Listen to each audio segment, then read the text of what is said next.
Can't get this one. Yeah, without taking a whole, I mean, I got to take a ½ an inch off of that at least.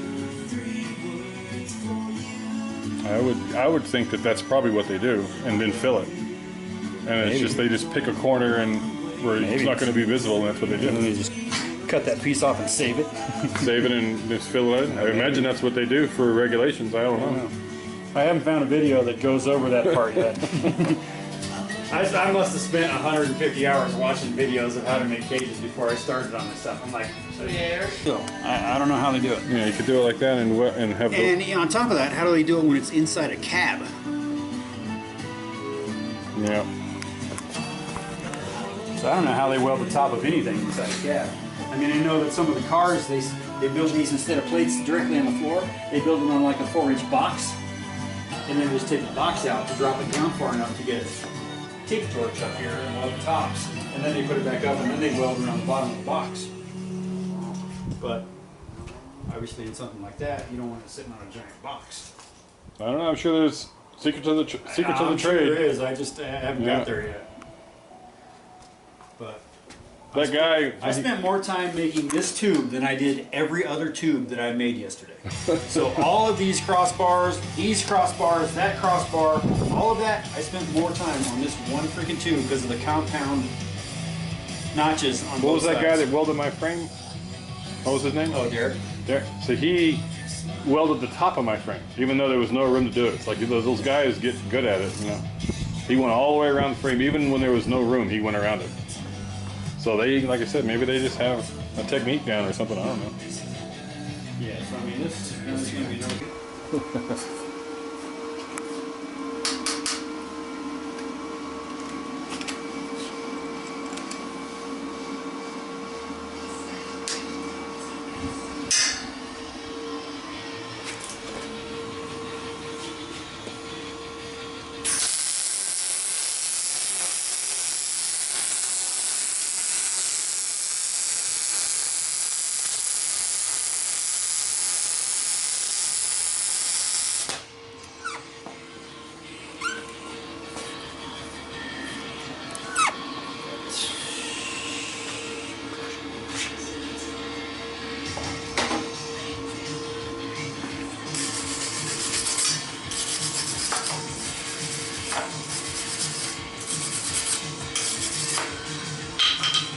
Nice.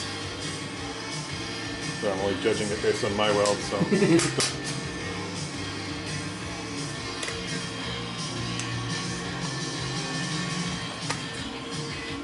I'm not very good at making pretty welds just yet, but I'm getting there.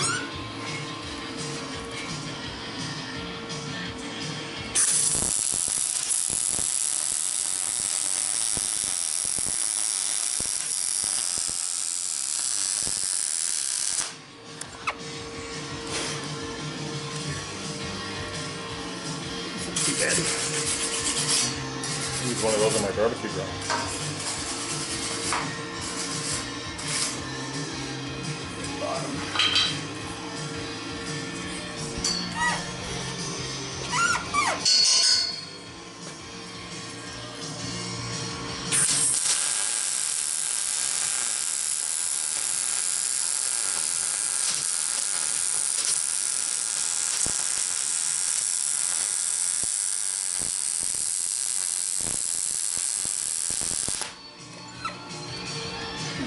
That's a nice one. Considering that was upside down.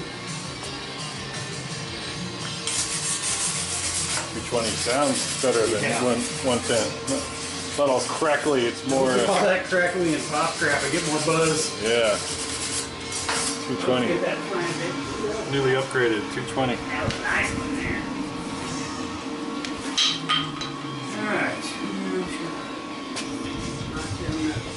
Over.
All the pretty wells are going to be on top where you can't see them. Yeah, they're easier to get to. Well, they're flat. When you're melting it, it lays down flat. I haven't got the trick of running fast enough and smooth enough to get the sides and bottoms where it doesn't run. I guess you should get this some of your weight. Yeah, I can get that. Oh, let me take a look. Look at that. Stack of dimes in there. This one over here is nice too. Considering the gap I had to fill, look at that. That's fucking gorgeous. Yeah.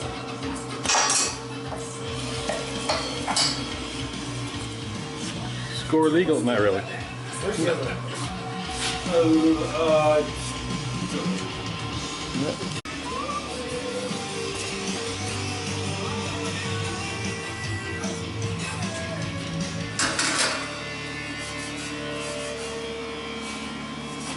Yeah.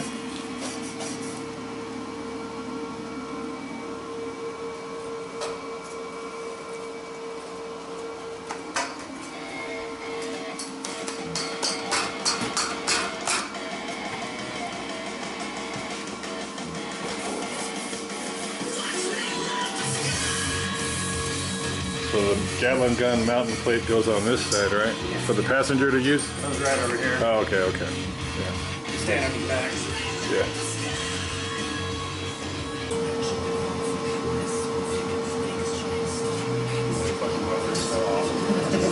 After using that thing for so long, that thing is like, Upgrade from this thing? It's all automatic. You don't have to mess with it. You just set it for everything. You just tell them what wire you're using, what gas you're using, and what metal you're welding. There you go, boy. Yeah. Gas bottle.